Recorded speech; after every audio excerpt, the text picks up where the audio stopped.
Bueno, ahora pasemos a hablar sobre la estructura química de los polímeros. Como ya lo hemos mencionado, los polímeros son macromoléculas constituidas por cadenas de unidades más simples llamadas monómeros. Estas están unidas entre sí mediante enlaces covalentes y, perdón, tenemos aquí una imagen sobre algunos ejemplos de estructuras químicas de algunos polímeros. Bueno, pasando a la siguiente diapositiva tenemos lo que es el peso molecular, que muchas de las propiedades de los polímeros, como por ejemplo la resistencia mecánica, la elasticidad, la temperatura, se deben al alto peso molecular de los mismos. En la siguiente tabla, a modo de ejemplo, tenemos que el estado de agregación de una serie de moléculas de alcanos de la misma estructura química y su creciente peso molecular. En la siguiente diapositiva tenemos lo que son los copolímeros, que aquí tenemos que cuando en un proceso de polimerización se utilizan dos o más monómeros químicamente diferentes, el polímero resultante se denomina copolímero. Comúnmente se emplean tan solo 2 o 3 como máximo. Los copolímeros se clasifican según la secuencia de los monómeros como copolímeros de bloque, de injerto y al azar, como lo podemos ver en la siguiente imagen. Después, en la siguiente diapositiva tenemos lo que son las ramificaciones y el entrecruzamiento. Cuando en las reacciones de polimerización no existen reacciones secundarias, se obtienen polímeros lineales no ramificados como el que se muestra en la siguiente imagen, que es el inciso A. Bajo ciertas condiciones de polimerización se pueden obtener ramificaciones que pueden ser cortas o largas, que las cortas corresponden al inciso B y las las largas al inciso C. Y cuando una de estas cadenas se unen con otras vecinas, tenemos el entrecruzamiento, que este correspondería al inciso D. Después, algunos ejemplos de estos son los materiales termoplásticos, que estos son básicamente polímeros lineales no entrecruzados, pudiendo hacerse fluidos por calentamiento y tomar una forma determinada, que una vez que están fríos, estos la mantienen. Algunos ejemplos podrían ser las poliamidas, policarbonatos, poliésteres, etc. Después, otros ejemplos tenemos que son los materiales termoestables, que debido a su estructura entrecruzada no funden y son insolubles. Tenemos que en la práctica, para poder dar forma a estos materiales, se parte de un intermedio que todavía es capaz de fundir, teniendo lugar la polimerización y el entrecruzamiento en el propio proceso de forma, y otros típicamente termoestables como pueden ser los poliésteres insaturados, resinas epoxi, resinas fenólicas, etc. Después, en la siguiente diapositiva tenemos lo que es la configuración. La configuración es la ordenación en el espacio de los sustituyentes alrededor de un átomo particular. La configuración resultante, cuando todos los grupos de sustituyentes de la cadena principal quedan por encima o por debajo del plano de la cadena principal, se llama isotáctica.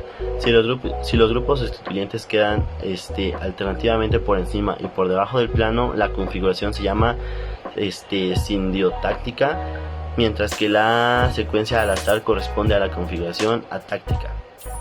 Bien, ahora hablando de la estructura física de los polímeros. Tenemos tres tipos: el cristalino, el semicristalino y el amorfo. Un polímero cristalino o con capacidad de cristalizar es aquel en donde sus moléculas se encuentran química y geométricamente regulares en su estructura, a diferencia de, por ejemplo, un polímero de cualidad amorfa. En este tipo de polímeros existe una clara irregularidad en la estructura de la molécula, lo que no permite que exista estructura cristalina. Ahora con la tacticidad. En un polímero, los sustituyentes de la cadena se pueden disponer de una manera completamente ordenada, alternada o aleatoria. En el primer caso se conoce como isotáctico. En el segundo caso, donde tenemos una cadena ordenada de manera alternada, se le conoce como simbiotáctico, y en donde están completamente aleatorios se le conoce como atáctico. En la medida en la que un polímero es más atáctico o no, la facilidad con la que las cadenas se disponen de una manera ordenada es menor. Sin embargo, en la presencia de cadenas isotácticas y simbiotácticas da lugar a una mayor capacidad de empaquetamiento, y esto por ende da una mayor cristalinidad en la molécula. En segundo lugar, como factor que afecta a la cristalinidad de un polímero, tenemos la configuración cis-o-trans.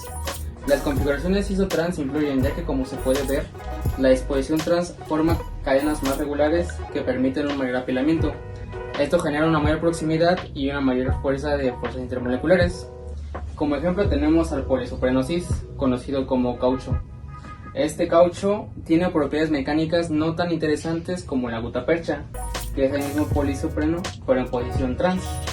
A la gutapercha se le pueden dar aplicaciones más variadas y más interesantes debido a la cristalinidad que posee. Esto explica por qué una posición cis-o-trans le da propiedades distintas al mismo tipo de polímero que tiene una misma estructura en términos de monómeros.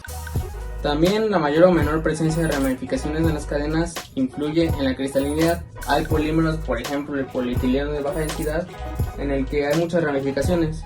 Eso hace que las cadenas se mantengan a mayor distancia entre sí y eso implica pues mucha menos materia por unidad de volumen y por lo tanto se llama pues de baja densidad. Esto produce fuerzas intermoleculares mucho menores.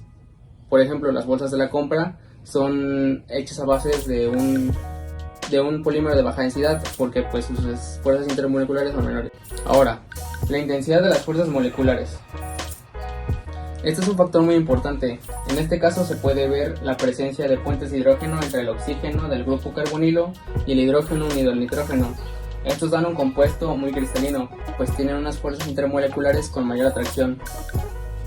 Y a su vez la cristalinidad interfiere en las capacidades térmicas de un polímero. En este caso se puede ver que las temperaturas de transición vítrea y de fusión de un polímero son diferentes. Esto se debe a la diferencia de las estructuras de ellos. Pasando a los ejemplos, tenemos el poliuretano. Este está compuesto de un grupo uretano como su nombre lo dice y tiene aplicaciones en adhesivos, recubrimientos, espumas, etc.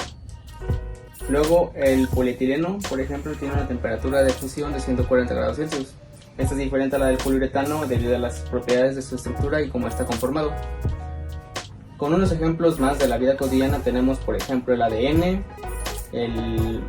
la celulosa y otros más. Estos también cumplen con la característica de estar conformados por varios monómeros, por eso se dice que son polímeros también. Y yo les hablaré sobre la síntesis de polímeros. Las reacciones de polimerización las podemos clasificar en dos tipos, reacciones de adición y reacciones de condensación. Las reacciones de polimerización por adición se clasifican en tres: reacciones por radicales libres, reacciones catiónicas y reacciones aniónicas. Ahora, en las reacciones de polimerización por radicales libres, algunos alquenos, alcadienos o sus derivados se polimerizan en presencia de un catalizador que es el que inicia la polimerización, generando radicales libres. Algunos de los catalizadores usados en la reacción por radicales libres son el peróxido de benzoilo, el acetilperóxido y el peróxido de terbutilo, entre otros. Las reacciones de adición, sea cualquiera de sus formas, consta de tres etapas que son iniciación, propagación y terminación de la reacción. Y ahora les presentaré un ejemplo sobre la polimerización del etano usando peróxido de benzoilo como catalizador, en donde se observa la iniciación, la propagación y la terminación. Ahora, en el mecanismo de polimerización catiónica se observa que son muy sensitivos a los tipos de solventes usados. Es el proceso en el que el extremo por el que crece la cadena es un catión. Y si usamos un generador de cationes de iniciación y un carbocatión es formado como intermediario, a esta reacción se le conoce como polimerización catiónica. Para este tipo de reacción los iniciadores son el ácido de Lewis y ácidos protónicos. Ahora, en la polimerización catiónica tenemos los tres pasos de una reacción: iniciación, propagación y terminación de la cadena. La polimerización aniónica, si un anión es usado como iniciador y si un carbanión es usado como intermediario, entonces este tipo de polimerización es llamada polimerización aniónica. Para este tipo de reacción los iniciadores usados son las aminas de potasio y N-butil, litio, etc. Este mecanismo también tiene tres etapas: iniciación, propagación y terminación de la cadena. La polimerización de la cadena es terminada por la adición de un protón del ácido de Lewis. Y algunos ejemplos de polimerización aniónica son cinamato de polivinilo, metacrilato y cloruro de polivinilo, etc. Ahora, por último, hablaremos sobre la polimerización por condensación. La polimerización por condensación o polimerización por crecimiento en etapas es un proceso de polimerización en donde distintas sustancias como copolímeros reaccionan para crear uno o más monómeros, los cuales se unirán entre sí para formar un dímero, que por reacción con otros monómeros o dímeros dará lugar al correspondiente polímero. Durante la condensación se obtienen algunos subproductos de moléculas simples como agua, alcohol y ácido clorhídrico. Ahora vamos a hablar acerca de los polímeros de adición y de condensación. Los polímeros son macromoléculas formadas por la unión repetida de una o varias moléculas unidas por enlaces covalentes. El término macromolécula significa molécula muy grande.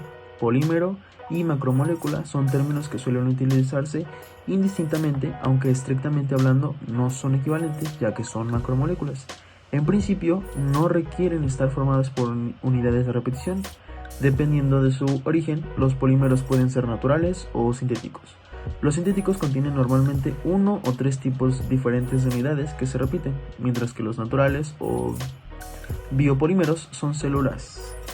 El ADN o las proteínas presentan estructuras mucho más complejas. Los polímeros sintéticos tienen, hoy por hoy, mayor interés desde el punto de vista comercial, por lo que en general nos referimos casi exclusivamente a ellos.